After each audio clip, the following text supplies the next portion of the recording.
దేశవ్యాప్తంగా ఎన్ని గణపతులున్నా ఖైరతాబాద్ బడా గణేష్ ఎంతో ప్రత్యేకం. ప్రతి సంవత్సరం ఒక్క రూపంలో భక్తులకు దర్శనమిస్తుంటారు. చాలా లక్షల మంది వచ్చి ఇక్కడ గణనాథుని దర్శించుకుంటారు. ఈ సంవత్సరం మహాగణపతి విశ్వశాంతి మహాశక్తి గణపతి రూపంలో భక్తులకు దర్శనం ఇవ్వనున్నారు. మనం చూస్తున్నటువంటి ఇదే నమూనాల్లో మహాగణనాథుడు మొత్తం కూడా 5 పడగలు, అదేవిధంగా 3 తలలతో ఏదైతే ముల్లోకాలు నేలేటువంటి బ్రహ్మ విష్ణు మహేశ్వర రూపంలో ఈసారి ఆ గణనాథుడు భక్తులకు దర్శనం ఇవ్వనున్నారు. ఇరువైపులా కూడా ఒకవైపు ఆ కన్యక పరమేశ్వర దేవి, ఇంకోవైపు గజల దేవి కూడా కొలువు తీరనున్నారు. ప్రతి సంవత్సరం కూడా దేశవ్యాప్తంగా ఎన్ని గణపతులు ఉన్నా కూడా అందరి దృష్టి మాత్రం ఖైరతాబాద్ బడా గణేష్.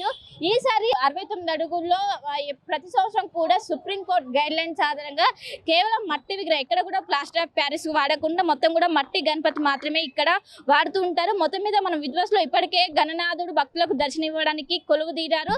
రేపు ఉదయం 10 గంటల సమయంలో తొలి పూజ చేసిన అనంతరం భక్తులకైతే దర్శనం ఇవ్వనున్నారు. మొత్తం పరిసర ప్రాంతాలన్నీ కూడా భక్తులతో మొత్తం ఎక్కడికక్కడ కిక్కిరిసిపోతున్నాయి. నిన్నటి నుండే ఎక్కువ మంది వస్తున్నారు. ఒకవైపు వర్షం కారణంగా పరదా కావచ్చు, ఆ కర్రలు అనేవి అలానే ఉంచారు. ఈ రోజు సాయంత్రం 7 గంటల సమయంలో ఆ పరదా కావచ్చు, అదేవిధంగా కర్రలు కూడా తొలగించే కార్యక్రమం కూడా చేశారు. ఒకవైపు వర్షం కారణంగా మొత్తం కూడా క్లోజ్ చేసిన పరిస్థితులు కనిపిస్తున్నాయి.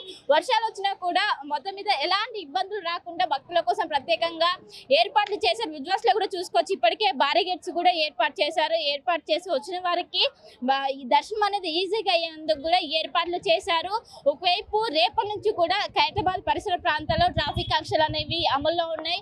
ప్రధానంగా మీరా టాకీస్ వైపు వచ్చే మొత్తం కూడా రూట్ ని క్లోజ్ చేశారు. ఇంకోవైపు ఏదైతే ఐమాక్స్ ఉంటుందో ఐమాక్స్ సైడ్ రైల్వే ట్రాక్ పైన మొత్తం కూడా 3 వైపులా ఒకవైపు ట్రాఫిక్ ఆంక్షలు అనేవి అమల్లో ఉంటాయి. ఎలాంటి వెహికల్స్ కూడా అనుమతించకుండా మొత్తం కూడా పోలీసుల ఆధీనంలోకి తీసుకొని భారీ భద్రత నడుమ ఈ గణేష్ నవరాత్రి ఉత్సవాలు అనేవి ఘనంగా జరిగేందుకు కూడా ఏర్పాట్లు పూర్తి చేశారని చెప్పుకోవచ్చు.